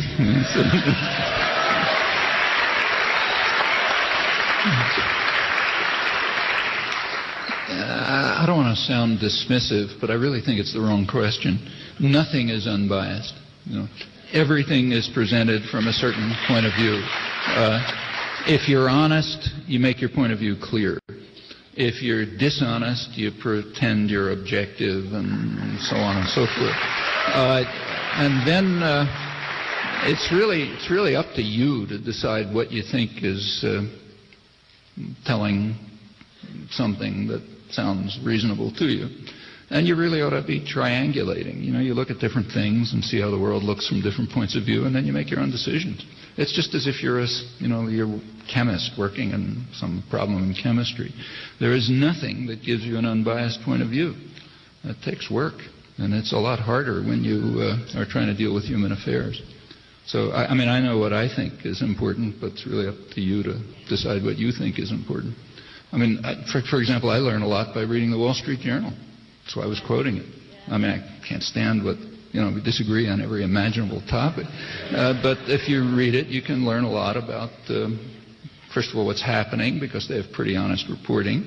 Remember, they're reporting for the business world, which has to have a semi-realistic picture of what the world is like. And you also learn what's being thought about in centers of power. That's important. I don't say that's the only thing you should read. I think you should read Z Magazine too. But from then on, you've got to decide yourself. I'm next. You're next. Yeah. Okay. I lost track. And I'm not going to miss this opportunity. I've been waiting for a long time. You mentioned that the next region that it's going to be in the eyes of the United States. I'm sorry, I didn't hear. You mentioned that the next region could be the Andean region. That the United States is going to go propagate the democracy and freedoms that we like we've done in Latin America for a century. Yeah. I would like you to give us Bolivia in the last 5 years, and I'm a Bolivian. I was born in Bolivia, but I'm a U.S. citizen now. Bolivia in the last 5 years has discovered quite a bit of natural gas, and it's probably that in the next 5 years we will get close to the U.S. and reserves in the American continent. And there's quite a bit of opposition about a project that has been taking place. The government is trying to implement a project that is called Pacific LNG, liquefying Bolivian natural gas and exporting it to Southern California. There's quite a bit of opposition about that project from local people because it doesn't it's not going to benefit Bolivia in any way. If you know anything about that, if you could give us a little bit more details. Mm-hmm. And also I have a request from a lot of civic and organizations in Bolivia to invite you down there to give us an idea about the devastating consequences of the American free trade that the U.S. government is trying to propagate all over South America.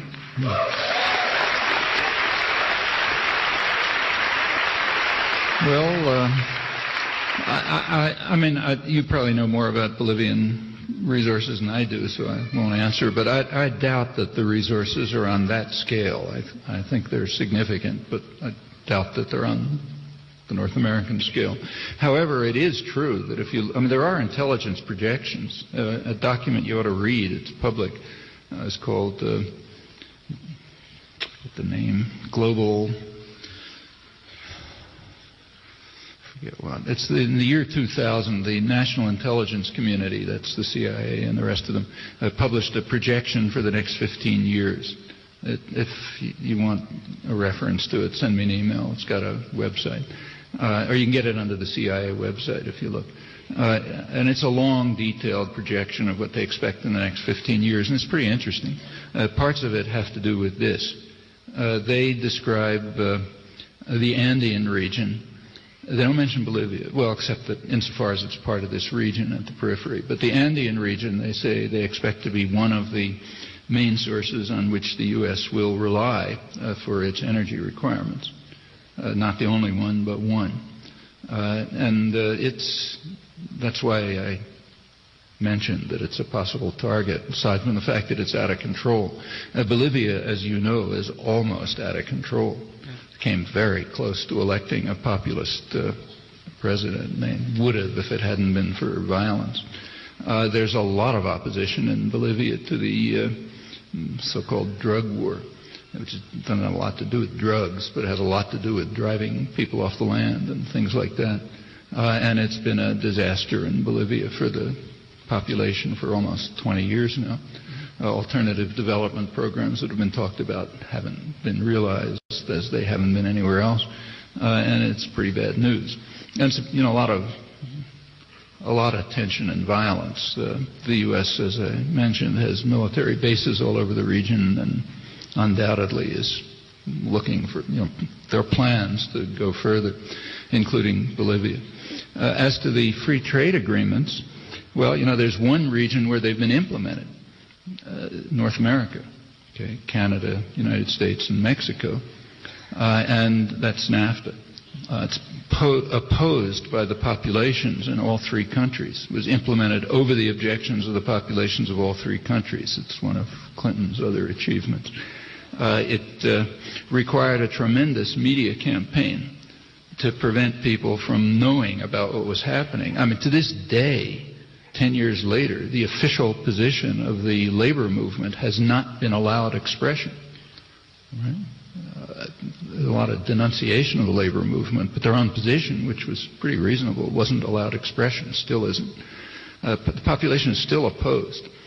Back in at the Hemispheric Summit in, April 2001 in Quebec, that was supposed to be the summit that was going to establish the free trade agreement for the Americas. And and NAFTA was the model. Everyone read the headlines. It's all about how magnificent NAFTA was. Now we have to extend the benefits to the hemisphere. Well, here's another propaganda achievement for you.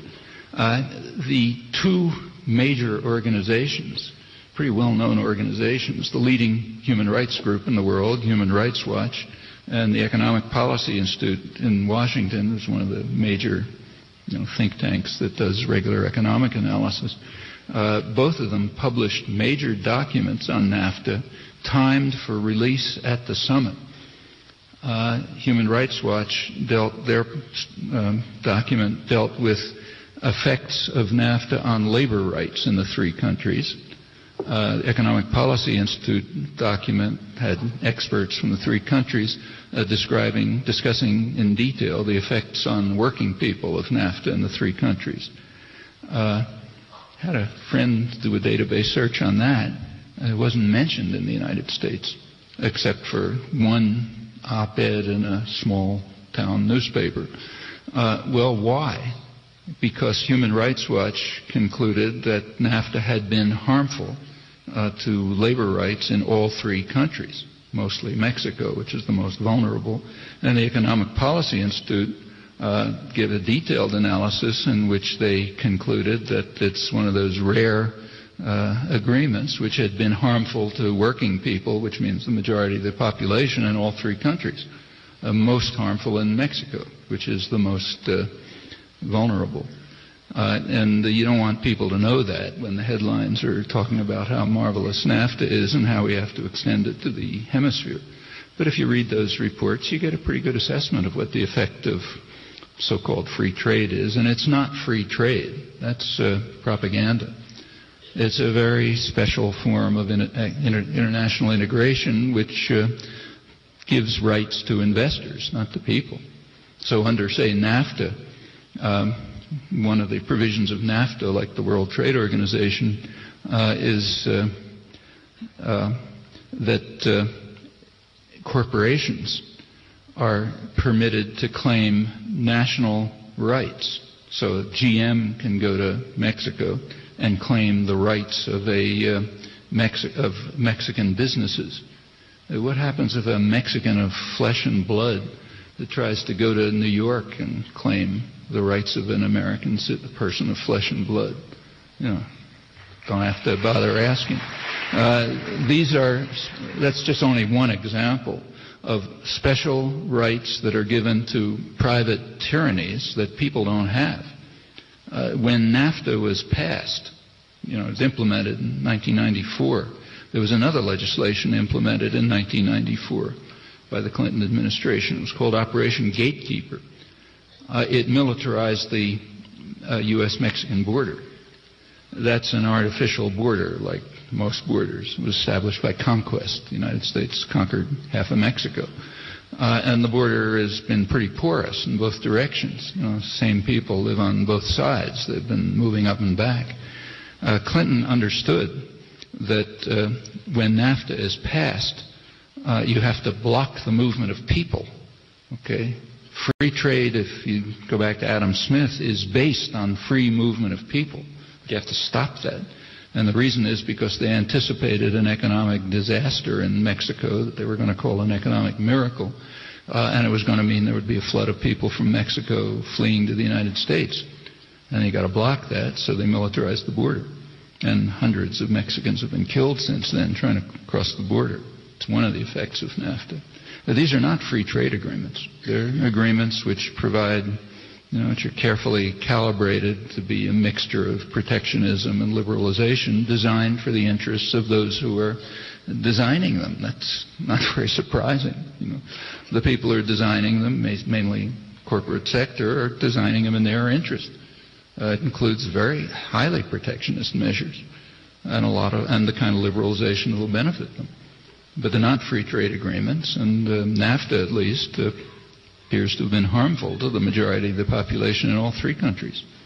There's no particular reason to think that if you extend it to the hemisphere, it's going to be any different. Before I leave, I have to convey the message of some of the people that wanted to invite you there. And I know you're booked for the next 2 years or 3 years, but can I contact you somehow, and maybe we can discuss if you could do something, because they want to have you there, and they want in Bolivia. In Bolivia. Yeah, I have one of my many thick files of invitations is from friends in Bolivia. How can I contact you? You can just email me, but all I can do is add it to the file. Okay, where do I get your email on the web? No, it's the obvious one. Just my name, Chomsky, at MIT.edu, educational institutions. So just what you'd guess. Thank you. I'll do that. Thanks. Okay. KGNU Boulder.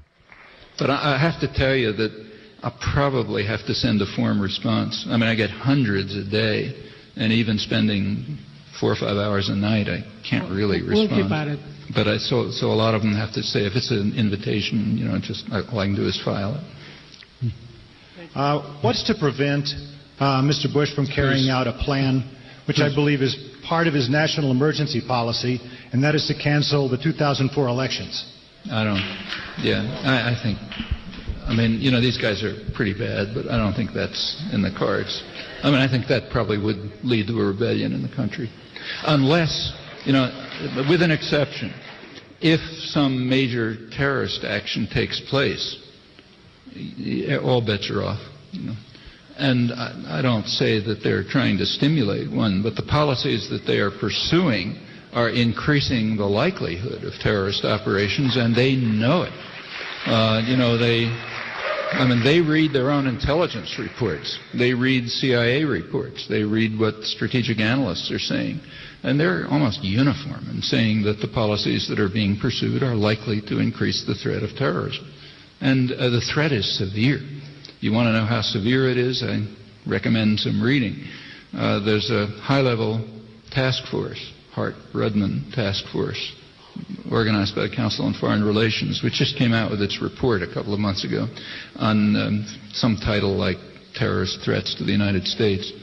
Like everyone else, they said the threats are going to be increased by the attack on Iraq. Everybody says that. But the threat, then they run through it's kind of like a cookbook for terrorists. I mean, it has a series of threats which I hadn't even thought of, and they're very extreme. So, for example, they point out, and they apparently unstoppable. I forget the numbers, but they point out that a huge number of containers, most of what comes into the country is in containers, container ships. I think it's tens of millions a year, some extremely high number. And those containers are uninspected. Okay, anything could be in them. Furthermore, there's no way to inspect them. They come from 3 or 4 places around the world, Singapore, Amsterdam, or maybe Rotterdam, and some other place. And if you tried to inspect them, you would back up commerce, for months. Trucks clogging all of Europe, waiting to be inspected. I mean, the whole economic system would collapse, especially if it's based on on-time production. So there doesn't seem to be any feasible way to inspect them. Any one of them could have a nuclear weapon in it, be put together in some, New York hotel room. And it goes on and on with threats like this. I mean, if you're going to try to create a world where people want to destroy you, they got a lot of ways of doing it. And if a terrorist attack takes place, I think all bets are off. This is a very frightened country anyway, and if anything happens, it could go berserk.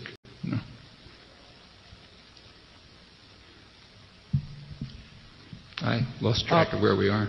Sir, Donald Rumsfeld in 1992 issued a brief, and also Paul Wolfowitz, who is now the watchdog over Colin Powell, issued a memorandum in 1998 basically outlining the current national security policy.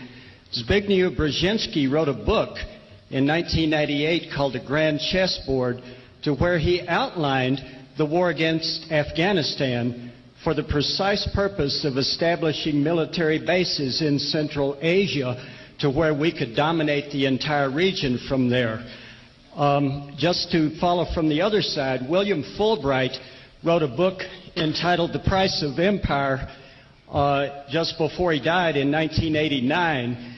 He's the one that called the Senate hearings on Vietnam, Santo Domingo, the treaty, missile treaties, etc., and perhaps the last statesman that our country had.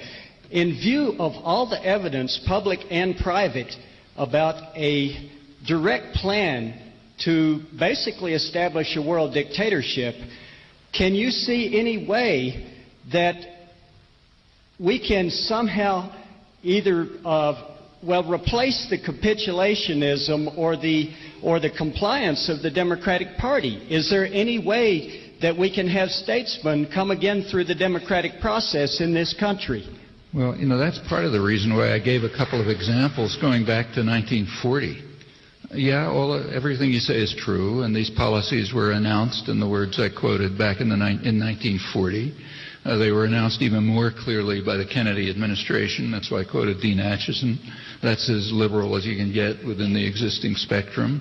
They're all over the place. The PNAC, what are they?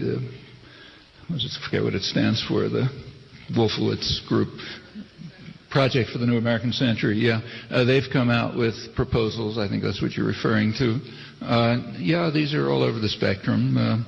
You can easily find them. They have never been declared openly as national policy until September 2002, but they're all over. They go back to 1940. It's the first one I know, when the U.S. was beginning to perceive itself as a potential global power. How can you change it? You have to change the climate of opinion in the country. That sets constraints on what leaders can do. And ultimately it can change the structure significantly. But if the public is marginalized and apathetic and passive and driven to pursuing marginal concerns, then they'll do what they like, Democrat or Republican. I think it's interesting to read the PNAC documents, but they don't tell you much. That goes back to the planning record as far back as you like. We have to change the country, and it can be done. It's a very different country now than it was 40 years ago, and the leadership knows it. Let me just cite a piece of information, which again everyone ought to have. When the Reagan administration came into office, these are the guys in office now. The first thing they intended was to carry out a major war in Central America, and they tried to follow the policies of their model, John F. Kennedy. They tried to do in Central America what Kennedy had done in South Vietnam. They followed it very closely, but they had to stop very quickly, because although Kennedy could get away with it, they couldn't. As soon as they started, there was an overwhelming popular uprising, opposition, and they backed off. They turned to clandestine terror instead of direct invasion, like Kennedy and Johnson did, because there was just too much protest. The country had changed. When the first Bush administration came into office, just as they came in, every incoming administration gets a review of the world situation from the intelligence agencies. It's automatic. We never find out about it, maybe 30, 40 years later. This time a part of it was leaked, and it was an interesting part. It was a paragraph on how to fight wars with what they called much weaker enemies. And it's understood you don't get involved with anyone else. It'd be not prudent. But it said in the case of conflicts with much weaker enemies, we have to defeat them decisively and rapidly, because otherwise political support will erode, because it's very thin. Meaning if you're going to go after a much weaker enemy, you first have to present them as some huge threat to your existence. Then you have to get rid of them very fast, because if it drags on, the public isn't going to accept it. It's not like the 1960s, when the public easily tolerated a massive war of aggression in South Vietnam, then all of Indochina, and protests didn't develop for years. Actually, there's an interesting article about that in the New York Times today, showing how little is understood because history is so totally erased. There's a front page article today, read it. It's about how there isn't any protest now of the kind there was during the anti-Vietnam War movement. If you read the article, you notice the first date mentioned is 1970. Okay, that's after 8 years of war. 8 years of extensive activism and engagement to try to develop protest against the war. Yeah, by then it's true there was a large-scale anti-war movement. Now there's a massive movement before the war even starts. That's because the country's changed. But they. Yeah, I don't think the reporter is concealing anything. She's learning what she was taught, and what she was taught is that you're not supposed to teach people that there were 8 years of, it was actually less, about 6 years of war before it was possible to build up a significant protest movement, and then it did develop, and it stayed. That's why the Bush administration has the internal directives that it has. Well, that's what you can do. You can change the country. And that's going back to the PNAC and Brzezinski and the rest of them, yeah, they have those thoughts and plans, and they make them public. You can find out what they are. They go back as far back as you want to go. They'll be implemented unless the population drives policy in a different direction. And the only way to do that is by dedicated activism. It's no other secrets.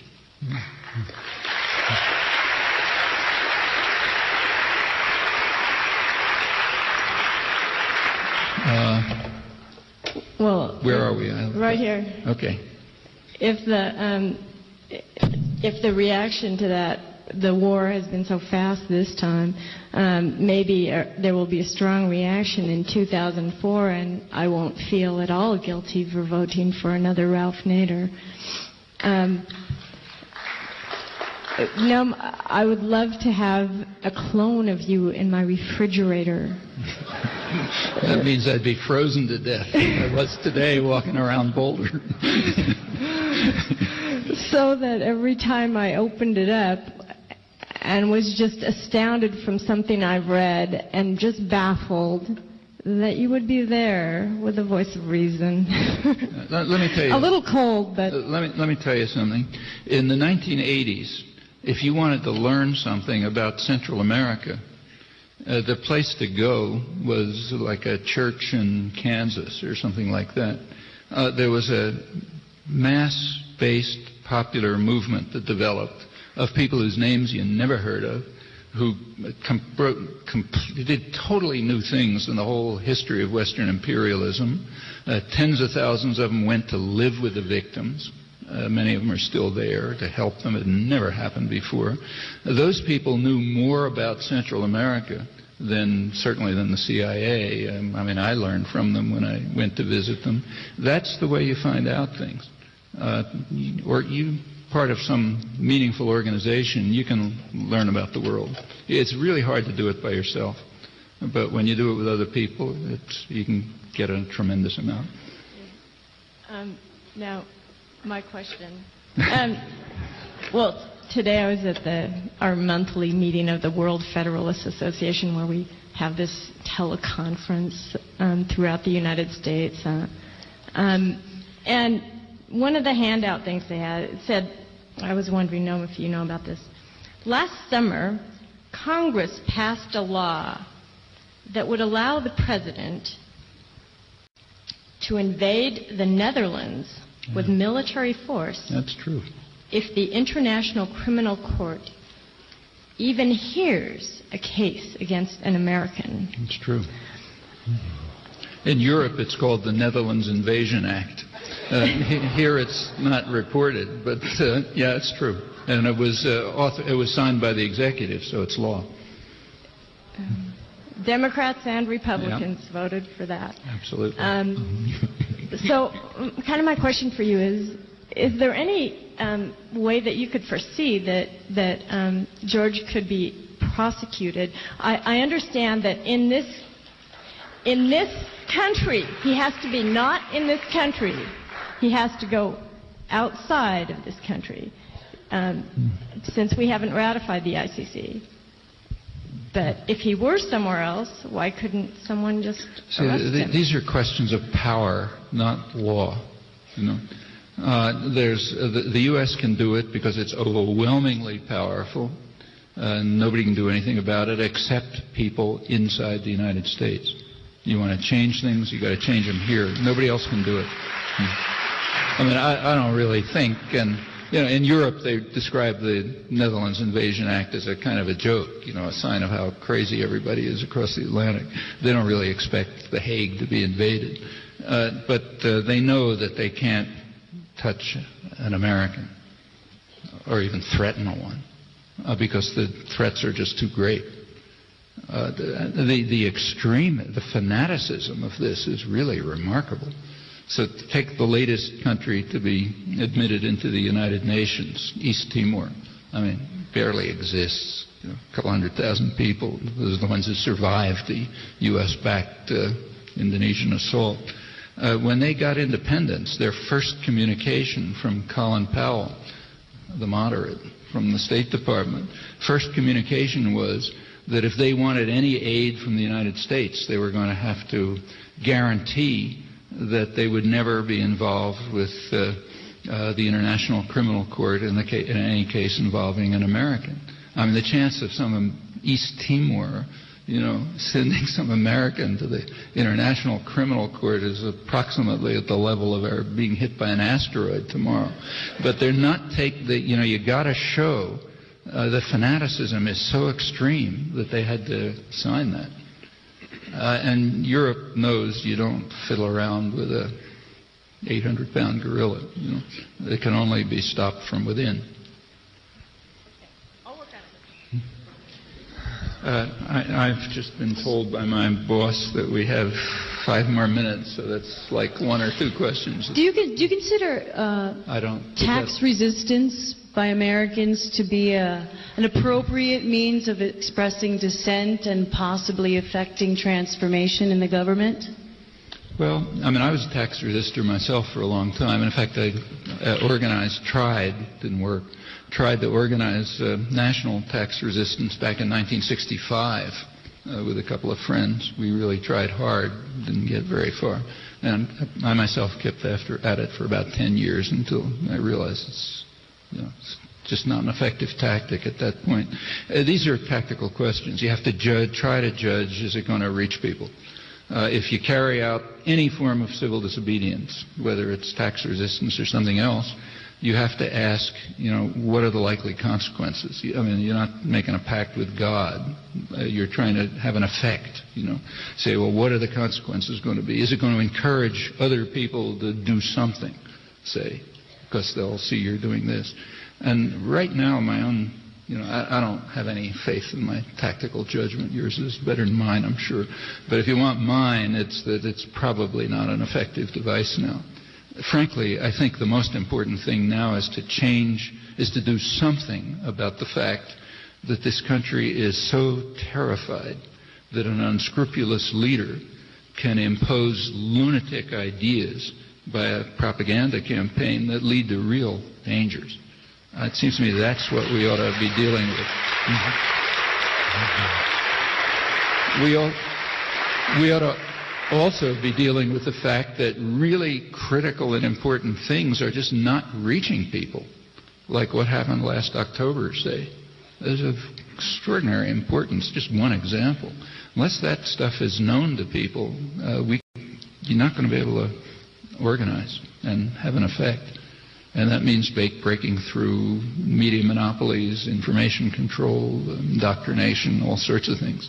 Dealing with that seems to me a lot more important than things like tax resistance right now. But it's your guess. Thanks.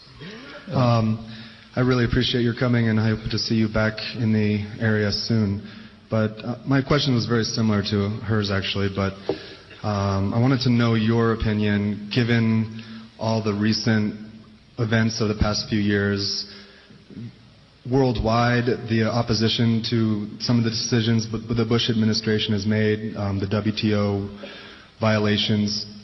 If this invasion in Iraq continues and becomes drawn out, and you can just go on to imagine what could happen next, you don't think there's any chance for an international crimes court to bring charges against officials under the Bush administration? At this point in time, virtually none, because the U.S. is just too powerful, and there isn't enough internal opposition. Frankly, I'm amazed that the war's going on this long. I thought it would be over in 2 days, if you look at the relations of means of violence, and I still suspect it's going to end very quickly. But, if it does drag on, there's going to be enormous protests, and there could be all sorts of things happening. I mean, right now there's tremendous anger and hatred all over the world, and it's probably going to manifest itself in action. But I don't think an international criminal court is in the cards. And it doesn't seem to me it's our concern, really. Our concern is to change this country, not to speculate about what somebody else is going to do. Yeah. Thank you. I'm afraid this has got to be the last question, I'm afraid. Yeah. Oh, thank you. There's been a lot of discussion tonight about out-of-control military spending, and I agree. Yet on December 10th, 1999, it was officially announced by James Baker on President Clinton's weekly radio address that Clinton signed a presidential decision directive which completely eliminated our nation's long-standing military defense strategy of mutually assured destruction, and that the current policy was that this nation would, quote-unquote, absorb at least 2 nuclear strikes before we considered any kind of retaliation. According to the American Civil Defense Association, the Doctors for Disaster Preparedness, and the American Association of Physician Surgeons, our current Cheney-Bush administration has done nothing to reverse that policy. Would you consider this as dangerous or more so than continued proliferation? Is this a national suicide pact or an intelligent national defense policy? Yeah, I don't know about what I'm not aware of what you're describing, and it doesn't conform to what I do know. The Clinton administration position was Clinton administration reaffirmed the first strike position. It said it is that the U.S. does maintain the right to carry out a first nuclear strike, even against countries that are non-nuclear and have signed the Nuclear Proliferation Treaty. I don't think there's a chance in the world that the United States would ever absorb a nuclear attack without, destroying everything. I just don't believe it. Thank you. Yeah. Sorry, I remember you on the.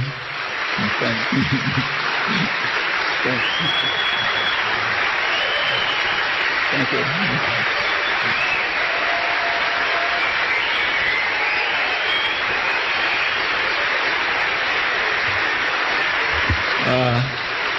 Just to remind you that when I left the inn where I'm staying, there was a notice on the door that said everybody's going to lose an hour's sleep tonight, so I think we better say goodnight.